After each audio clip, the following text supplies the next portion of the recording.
Hello बच्चों। तो कुछ बस 20 क्वेश्चन और रह गए हैं, उन्हें और कर लेते हैं। और कुछ एग्जाम पॉइंट भी हैं, उन्हें भी याद कर लेते हैं। तो ये आपका पार्ट नेक्स्ट है ये आपका। तो आइए एग्जाम पॉइंट देखते हैं, इनके कुछ मोस्ट इंपॉर्टेंट कुछ टिप्स। तो सीमेंट में कच्चे पदार्थ कैल्शियम ऑक्साइड जो 60 से 65, सिलिका आपका होता है ये 1725%, और एल्यूमिना होता है 3 से 8%, और जिप्सम होता है 3 से 5%, आयरन ऑक्साइड होता है 3 से 4%। ठीक है, अब नेक्स्ट देखते हैं। नेक्स्ट है आपका ये मैग्नीशियम ऑक्साइड। जो मैग्नीशियम ऑक्साइड है वो आपका 1 से 3%। सल्फर ट्राईऑक्साइड ये आपका 1%। ठीक है, सल्फर ट्राईऑक्साइड क्या है, 1 से 3% है। तो समझ रहे हो ना मेरे प्यारे बच्चों। अब चलते हैं, सीमेंट का मुख्य घटक जो है वो चूना ही है। सीमेंट का जो मुख्य घटक है वो चूना है। ठीक है, और सीमेंट में एल्यूमिना सीमेंट को शीघ्र जमने की शक्ति देता है। ठीक है, जिप्सम सीमेंट में इनिशियल सेटिंग का बढ़ाता है। जिप्सम जो है सीमेंट के इनिशियल सेटिंग टाइम को बढ़ाता है। सल्फर ट्राईऑक्साइड सीमेंट में साउंडनेस प्रदान करता है। सीमेंट बनाते समय निस्तापन क्षेत्र तापमान 700 से 1200 होता है। सीमेंट में क्लिंकर का क्षेत्र का तापमान आपका 1500 से लेकर 1700 डिग्री के मध्य के बीच में होता है। सीमेंट में क्लिंकर का जो व्यास है, वो जो डायमीटर है एक प्रकार का, वो 5 mm से 10 mm का होता है। सीमेंट में मैग्नीशियम 6% से अधिक नहीं होना चाहिए। सीमेंट में IS छलनी 990 माइक्रोन से 15 मिनट तक छानने पर अवशेष 10% से अधिक नहीं बचने चाहिए। साधारण सीमेंट की 3 दिन बाद संपीड़न सामर्थ्य 160 किलोग्राम पर सेंटीमीटर स्क्वायर तथा 7 दिन बाद संपीड़न 220 किलोग्राम पर सेंटीमीटर स्क्वायर से कम नहीं होनी चाहिए। सीमेंट को जलाने पर इसके भार में से 4% से अधिक हानि नहीं होनी चाहिए। सीमेंट को हाइड्रोक्लोरिक अम्ल में घोलने पर 1.5% से अधिक अविलेय अवशेष नहीं होना चाहिए। ठीक है, एक बोरी सीमेंट का आयतन 0.034 मीटर क्यूब होना चाहिए। सीमेंट की संपीड़न सामर्थ्य परीक्षण 70.6 mm का घन के क्यूब बनाकर की जाती है। शीघ्र जमने वाला सीमेंट को इनिशियल सेटिंग टाइम 5 मिनट तक होता है और अंतिम जो होता है 30 मिनट तक लिया जाता है। जो आपका रैपिड हार्डनिंग सीमेंट है उसकी बात हो रही है। अल्प जो लो हीट सीमेंट का उपयोग भारी संरचनाओं में किया जाता है, जैसे कि आपके बांध पुलों के कूपक बनाने के लिए किया जाता है। और सीमेंट में इनिशियल सेटिंग टाइम जो है, इनिशियल सेटिंग टाइम जो है वो विकार्ट एपरेटस द्वारा ज्ञात की जाती है। और गाढ़ा जो कंसिस्टेंसी टेस्ट होता है वह विकार्ट एपरेटस द्वारा ही किया जाता है। ठीक है, अब आते हैं एक क्वेश्चन पर। इसका क्वेश्चन है कि what is the white cement should have least percentage of. White cement जो है हमारा, वह श्वेत सीमेंट किसकी प्रतिशत सबसे कम होनी चाहिए। तो सीमेंट, यदि आपको वाइट सीमेंट मिलाना है तो वाइट सीमेंट में सबसे सबसे कम क्या होता है, वो होता है आयरन ऑक्साइड। आयरन ऑक्साइड की वजह से हमारा, आयरन ऑक्साइड की वजह से ही रंग प्रदान करता है हमारे सीमेंट में। ठीक है, अब चलते हैं नेक्स्ट क्वेश्चन पर। तो नेक्स्ट क्वेश्चन कह रहा है कि इन कंक्रीट कैल्शियम सल्फेट में एक्ट एज। कंक्रीट में कैल्शियम सल्फेट कार्य कर सकता है। कंक्रीट में कार्य क्या कर सकता है, देखो जैसे ये कह रहा है इन कंक्रीट कैल्शियम सल्फेट में भी एक्ट एज। देखो तो क्या करता है, an accelerator, A option, B retarder, तीसरा ए एयर एंट्रिंग एजेंट, चौथा an air detraining agent. तो इसका क्या आंसर होगा, रिटार्डर का काम करता है आपका कैल्शियम सल्फेट, जो आपका एक प्रकार का जिप्सम होता है। जो जिप्सम का उसको ही कैल्शियम का सल्फेट बोलते हैं। ठीक है, केमिकल नेम में। अब आते हैं नेक्स्ट क्वेश्चन पर। Find the wrong statement in Le Chatelier apparatus वी। तो ली चटर्जी उपकरण में हम क्या याद करते हैं, estimate expansion potential of cement. ठीक है, दूसरा है estimate presence of magnesia in cement. तीसरा ऑप्शन है estimate presence of free line in cement. ठीक है, और चौथा है आपका adopt 0.78 time the standard consistency of water. तो देखो, हम जो ली चटर्जी एपरेटस में क्या नापते हैं, देखो ये रॉन्ग स्टेटमेंट बतानी है हमें बच्चों, है ना, रॉन्ग स्टेटमेंट बतानी है, रॉन्ग स्टेटमेंट बतानी है। देखो ये लिखा रॉन्ग स्टेटमेंट। तो रॉन्ग स्टेटमेंट में क्या है, देखो मैं आपको बताता हूँ। Estimate expansion potential of cement Le Chatelier apparatus, ये एक्सपेंशन करता है, मतलब कितना एक्सपेंड कर रहा है वो बताता है, ठीक है, ये बात भी बिल्कुल ठीक है। और हमारा ली चैटर्जी एपरेटस फ्री लाइम के बारे में बताता है।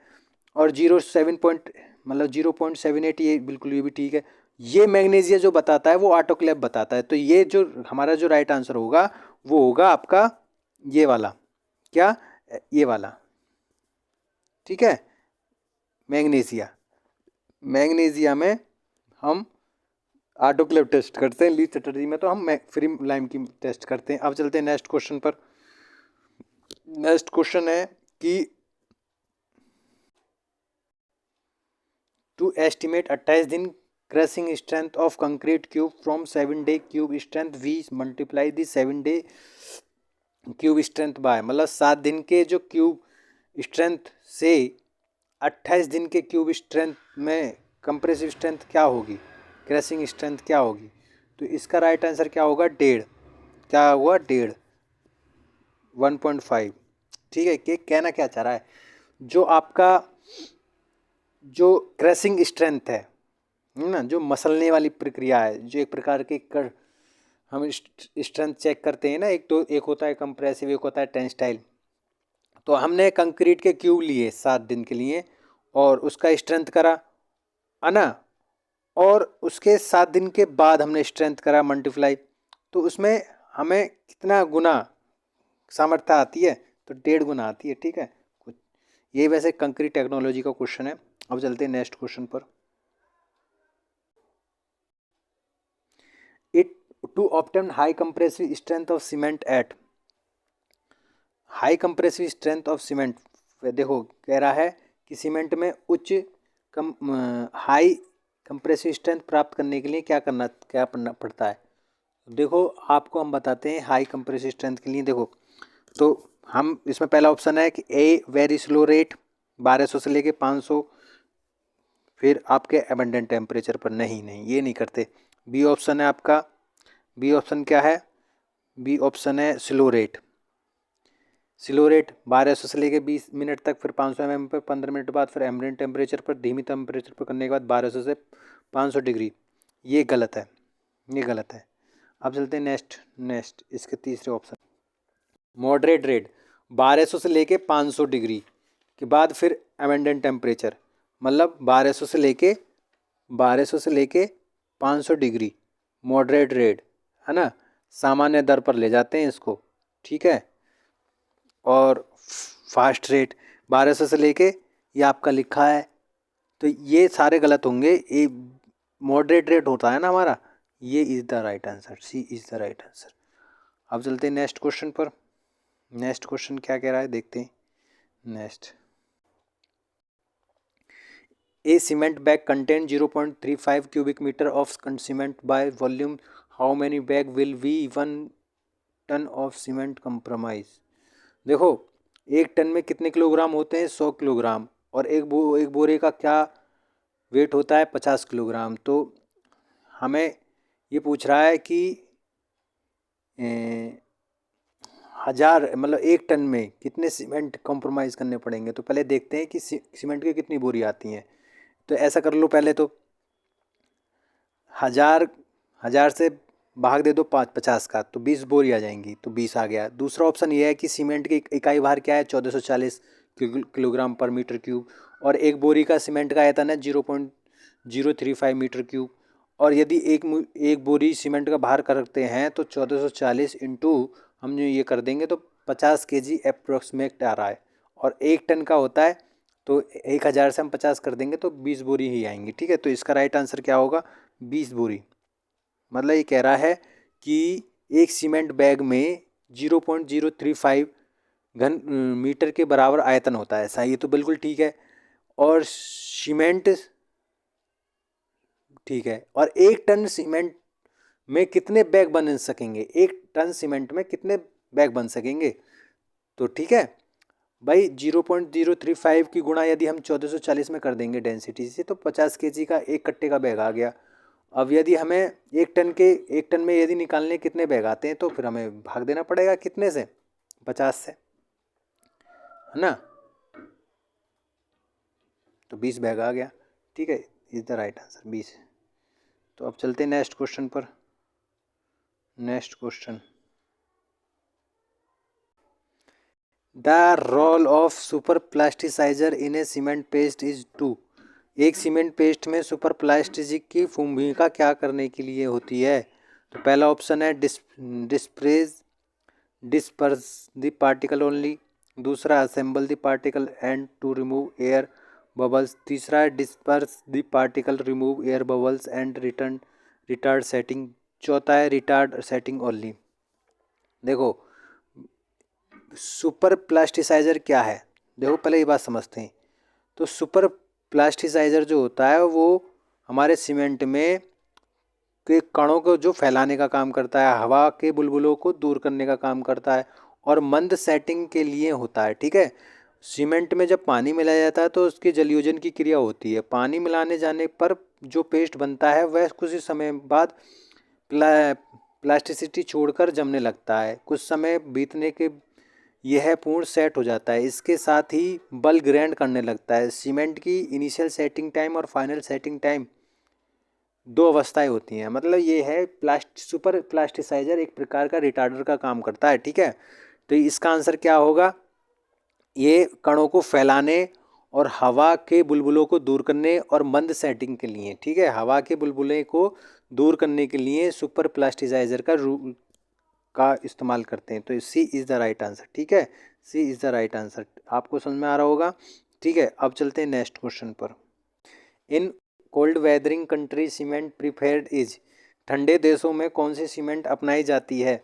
तो ठंडे देशों में कौन सी सीमेंट अपनाई जाती है।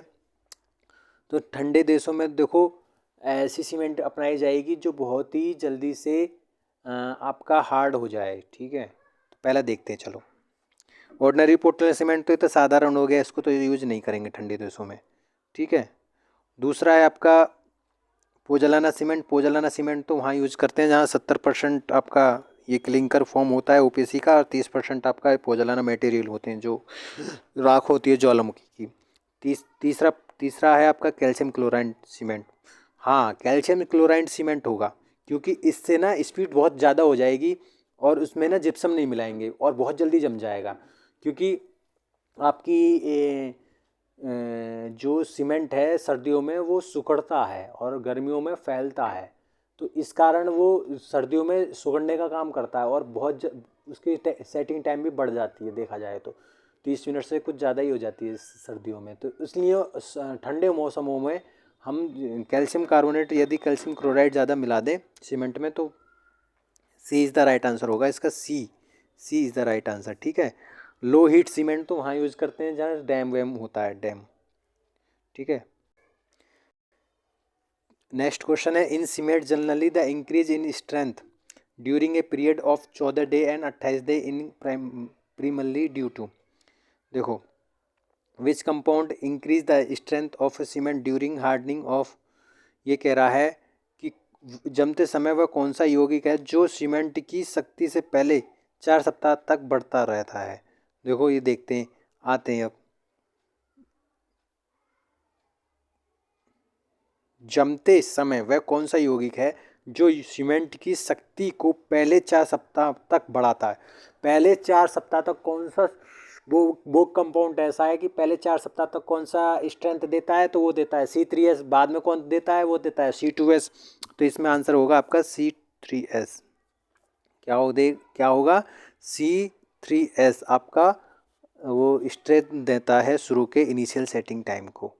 अब चलते हैं नेक्स्ट क्वेश्चन पर। नेक्स्ट, ये बहुत हार्ड क्वेश्चन है। If 375 gram of water is required to give a cement paste in 1875 gram of normal consistency the percentage of water.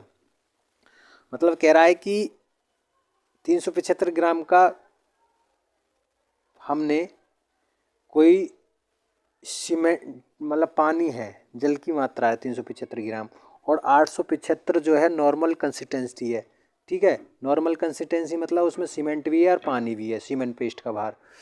तो ठीक है, सीमेंट पेस्ट का भार कितना हो गया 1875 ग्राम। और उसमें जो पानी है, उसमें हमने पानी की मात्रा यदि 375 ग्राम जल की आवश्यकता होती है, तो उसमें से यदि तो जल की प्रतिशत कितनी होगी। तो पहले देखते हैं 1875 में से 375 माइनस करेंगे तो 1500 आ जाएगा। अब हमें क्या करना है कि 375 ग्राम की आवश्यकता होती है ना जल में, है ना, 300 ग्राम जल की आवश्यकता होती है, तो वो कितना परसेंटेज बैठेगा। तो 375 को 1500 से भाग दे दो और परसेंटेज आ जाएगा, 100 से गुणा कर देना, 25 आ जाएगा। तो 25 इज द राइट आंसर। ठीक है, 25 इज द राइट आंसर। इसमें करा है कि सीमेंट पेस्ट का भार 1875 और जल की मात्रा 375। ठीक है, और सीमेंट की मात्रा कितनी हुई 1875 में से 375 घटा दो तो सीमेंट की मात्रा आ गई 1500।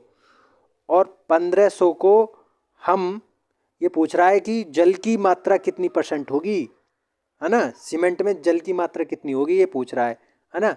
तो जल की प्रतिशत कितनी होगी, तो जल की प्रतिशत निकालने के लिए हम 375 से जो ये आपका आया है 1500 से भाग देना है और फिर इसको 100 से गुणा कर देना है, तो 25% आ रहा है। तो ये जो आंसर होगा ना, जो आंसर होगा आपका 25% होगा। B is the right answer, B is the right answer. ठीक है, B is the right answer. अब चलते हैं नेक्स्ट क्वेश्चन पर। नेक्स्ट क्वेश्चन है आपका addition addition to pozzolana to ordinary Portland cement increase. मतलब ये साधारण सीमेंट में पोजोलाना मिलाने से बढ़ती है, क्या बढ़ती है, उसकी वर्केबिलिटी बढ़ती है, वर्केबिलिटी बढ़ती है। और वर्केबिलिटी के साथ क्या बढ़ता है, श्रिंकेज बढ़ता है। ठीक है, तो देखते हैं इसमें आंसर क्या है। देखो मैं बताता हूँ, ब्लीडिंग, ब्लीडिंग तो होगा नहीं। ठीक है, ब्लीडिंग तो होगा नहीं। ठीक है, ब्लीडिंग तो होगा नहीं। दूसरा ऑप्शन है, दूसरा ऑप्शन है कि श्रिंकेज, श्रिंकेज होगा। ठीक है, श्रिंकेज। और तीसरा है परमिबिलिटी, परमिबिलिटी, परमिबिलिटी जो है ना वो कम हो जाती है, ओपीसी की ज़्यादा होती है और पीपीसी की कम होती है। ये heat of hydration, heat of hydration OPC में ज़्यादा होता है और पीपीसी में कम होता है। तो श्रिंकेज, श्रिंकेज बढ़ जाती है। ठीक है, श्रिंकेज बढ़ जाता है। ठीक है, बाकी तो सब कम हो जाता है पीपीसी में। ये पूछ रहा है क्या बढ़ता है, क्या बढ़ता है, तो ये परमिबिलिटी कम हो जाती है, हीट ऑफ हाइड्रेशन कम हो जाता है। ठीक है, तो श्रिंकेज होगा, shrinkage is the right option. After storage the strength of cement, storage के बाद, भंडारण के बाद सीमेंट की सामर्थ्य कम होती जाती है। ठीक है, जितने ज़्यादा दिन होते जाएंगे उतनी ज़्यादा कम होती जाएगी। भाई देखो 3 माह में तो उसका 10% कमी आ जाती है 3 महीने बाद, और 6 महीने बाद 20%। तो हमें 6 महीने बाद तो हमें सीमेंट को यूज ही नहीं करना चाहिए। और 1 वर्ष बाद 40% की कमी आ जाती है, और 2 वर्ष के बाद तो बिल्कुल ही कम हो जाता है। ठीक है, तो ये डिक्रीज हो जाता है। तो ये क्या आंसर होगा, ए is the right answer, A is the right answer. अब चलते हैं नेक्स्ट क्वेश्चन पर। ये कह रहा है कि consider the following statement, higher early strength of cement is obtained as a result of, मतलब निम्न कथनों में पर विचार करें। और सीमेंट में उच्च शीघ्र बल प्राप्त होता है, किसकी वजह से होता है भाई, यदि हमें हाई अर्ली स्ट्रेंथ प्राप्त करनी है तो कैसे होगा, तो उसमें फाइन एग्रीगेट करते हैं, फाइन ग्राइंडिंग करते हैं। तो देखते हैं चलो, पहला ऑप्शन है इसमें फाइन ग्राइंडिंग, दूसरा ऑप्शन है डिक्रीज द लाइम कंटेंट, तीसरा बर्निंग एट हाई टेम्परेचर, चौथा increasing the quantity of gypsum. ये कह रहा है कि हमको कि एक प्रकार का, ये क्या कह रहा है, ये एक हायरली स्ट्रेंथ मांग रहा है। तो हायरली स्ट्रेंथ तो जब होगी ना, हायरली स्ट्रेंथ तो जब होगी जब जब उसमें क्या होगा, फाइनिंग ग्राइंडिंग भी होगी, फाइनिंग ग्राइंडिंग भी होगी, और प्लस क्या होगा, सी बर्निंग है हाई टेम्परेचर, हाई टेम्परेचर वो उसे गर्म करेंगे। तो इसके ऑप्शन देखते हैं हम, इसके ऑप्शन देखते हैं।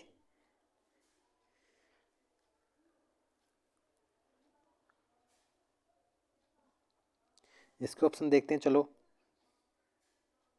Cement concrete is a, cement concrete क्या है, तो अभी देखते हैं। तो पहला ऑप्शन है इलास्टिक मटेरियल, इलास्टिक मटेरियल तो नहीं होगा। दूसरा दूसरा है आपका विस्को इलास्टिक मटेरियल, तीसरा है नॉन इलास्टिक मटेरियल, चौथा plastic material.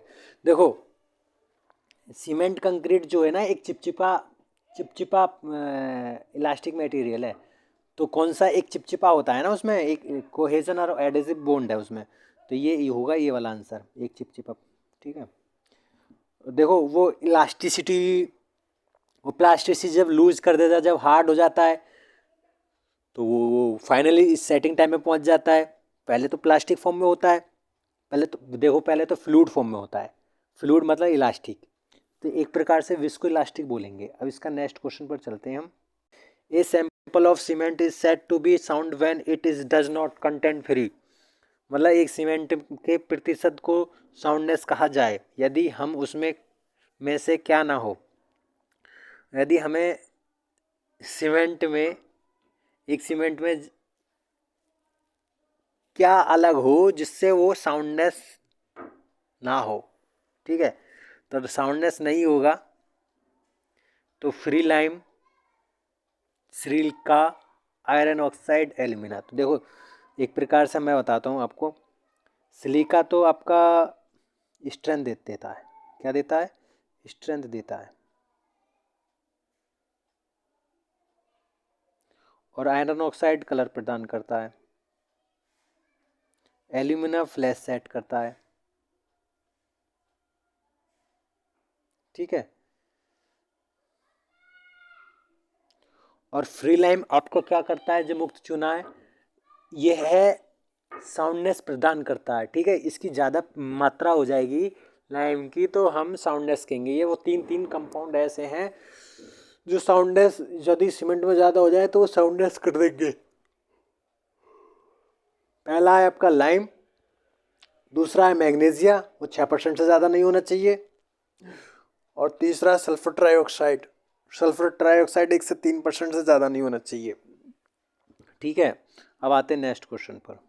The time elapsed between the moment water is added to ordinary Portland cement at the and the time when the cement completely loses its plasticity and can resist certain definite percent is termed as, मतलब Portland cement में जल की mixture करने के समय से cement में plasticity अवस्था तक पहुंचने तक, ठीक है, प्लास्टिसिटी अवस्था तक पहुंचने तक यह सीमेंट एक निश्चित दाब को सहने का सक्षम हो जाए तो उसे क्या कहते हैं, है ना, उसको क्या कहेंगे। तो हम देखते हैं, मतलब यदि निश्चित दाब को सहने की क्षमता, मतलब एक अच्छे खासे प्रेशर को झेलने की क्षमता हो जाए तो वो तो क्या कहेंगे उसको, तो हम अभी देखते हैं। ऑप्शन देखते हैं इसके। पहला ऑप्शन है इसका क्या, इनिशियल सेटिंग टाइम, दूसरा ऑप्शन है आपका फाइनल सेटिंग टाइम, तीसरा हाइड्रेशन टाइम, चौथा गैसिटेशन पीरियड। देखो इनिशियल सेटिंग टाइम में तो वो प्लास्टिसिटी बनाए रखता है, एक प्रकार से वो फ्लूइड अवस्था से प्लास्टिसिटी अवस्था तक रहता है। और जब प्लास्टिसिटी लूज कर दे और जब हार्ड हो जाए, जब फाइनल स्टेट में होता है, जब हार्ड हो जाएगा जब भी तो आपका लोड बेरिंग करेगा, तो B is the correct answer. ठीक है, B is the correct answer. अब चलते हैं नेक्स्ट क्वेश्चन पर। Next, the excessive amount of expansion due to unsound cement is usually related to, मतलब जो आपके सीमेंट में एक्सपेंशन होता है वो किस कारण, किसकी मात्रा से होता है, तो मैग्नीशिया पहला ऑप्शन, दूसरा आयरन ऑक्साइड, तीसरा ऑप्शन आपका है एल्कलीज, चौथा है वाटर। तो देखो तीसरा ऑप्शन क्या है इसमें, अभी देखते हैं। देखो तीसरा ऑप्शन है एल्काइलीज, चौथा है H2O। तो देखो यदि हम मैग्नीशिया की मात्रा ज़्यादा मिला देते हैं तो उसमें एक्सपेंशन होता है और उसी की वजह से हम साउंडनेस चेक करते हैं। तो A is the right answer, क्या A is the right answer. अब चलते हैं नेक्स्ट क्वेश्चन पर। Which of the following oxide is in the lowest in the ordinary Portland cement, तो कौन सा ऑक्साइड सबसे कम होता है ऑर्डिनरी पोर्टलैंड सीमेंट में? तो पहला है आयरन ऑक्साइड, दूसरा मैग्नीशियम ऑक्साइड, तीसरा सोडा पोटाश, चौथा एल्यूमिनियम ऑक्साइड। तो एल्यूमिनियम ऑक्साइड तो आपका 1 से 6% होता है, आयरन ऑक्साइड 1 से 3 और मैग्नीशियम ऑक्साइड 1 से 3 होता है आपका। और आपका सोडा पोटाश जो होता है आपका वो भी कम ही होता है क्योंकि एल्कलीज होते हैं ये। तो ये एल्कलीज होते हैं तो इनकी सीमेंट में 1% से भी कम मात्रा होती है। ठीक है, बाकी सभी जो तत्व हैं वो 1 से 3% पाए जाते हैं। देखो आयरन ऑक्साइड भी हम 1 से 6% ले लेते हैं, मैग्नीशियम भी 1 से 3% ले लेते हैं, लेकिन एल्कलीज जो है ना वो ये एल्कलीज मतलब सोडा पोटाश ये होता है आपका, ये क्या होता है, ये आपका कम होता है।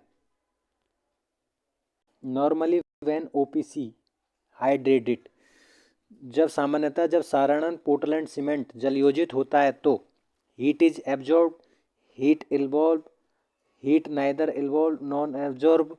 ठीक है, चौथा है cement paste cool down below atmospheric press temperature. मतलब ये कह रहा है कि जब साधारण पोर्टलैंड सीमेंट जब पानी के संपर्क में आता है तो क्या होता है, तो पानी के संपर्क में आता है तो ऊष्मा उत्सर्जित होती है, ऊष्मा निकलती है, ऊष्मा एब्जॉर्ब नहीं होती। ठीक है, ऊष्मा एब्जॉर्ब नहीं होती, तो B is the correct answer. क्या होगा, B is the correct answer, B is the correct answer. ठीक है, अब चलते हैं नेक्स्ट क्वेश्चन पर। नेक्स्ट क्वेश्चन, जो आपका लाइम है वो लाइम क्या काम करता है हमारे सीमेंट में, तो ये मैच द फॉलोइंग है। लाइम जो हमारे सीमेंट हैं, पहले देखते हैं किस किस के बिल्कुल करेक्ट हैं। देखो आयरन ऑक्साइड जो करता है ना वो कलर प्रदान करता है। क्या करता है, कलर प्रदान, तो ये बिल्कुल ठीक है। एल्यूमिना क्या करता है, ये आपके सेटिंग टाइम को इन्फ्लुएंस करता है। क्या, सेटिंग टाइम को इन्फ्लुएंस करता है। और लाइम आपका स्ट्रेंथ देता है, एल्यूमिना एल्कलीज आपका फ्लोरेंस देता है, एल्यूमिना आपका सेटिंग टाइम को वो करता है। एल्यूमिना ज़्यादा होता है तो initial setting time flash setting time हो जाएगा। तो इसका आंसर है पहले का तीसरा, दूसरे का दूसरा, तीसरे का पहला और चौथे का चौथा। ठीक है, चौथे का चौथा, तीसरे का पहला, दूसरे का दूसरा और पहले का तीसरा। तो ये है आपका आंसर। अब एक लास्ट इसका लास्ट है आपका। ठीक है, अब लास्ट एग्जांपल, लास्ट पर चलते हैं। लास्ट क्वेश्चन, इसमें लास्ट क्वेश्चन है कि soundness test is also known as, soundness test को हम क्या बोलते हैं, एक्सपेंशन टेस्ट भी बोलते हैं, क्योंकि हम 24 घंटे बॉईल करने के बाद उसको देखते हैं कि कितना एक्सपेंशन हुआ, तो एक्सपेंशन टेस्ट होता है। B is the correct answer. तो ये थे आपके यूथ कंपटीशन के यूथ बुक के क्वेश्चन जो हमने सारे आज सीमेंट के देख लिए हैं। आई होप ये वीडियो आपको पसंद आई होगी। Thank you very much.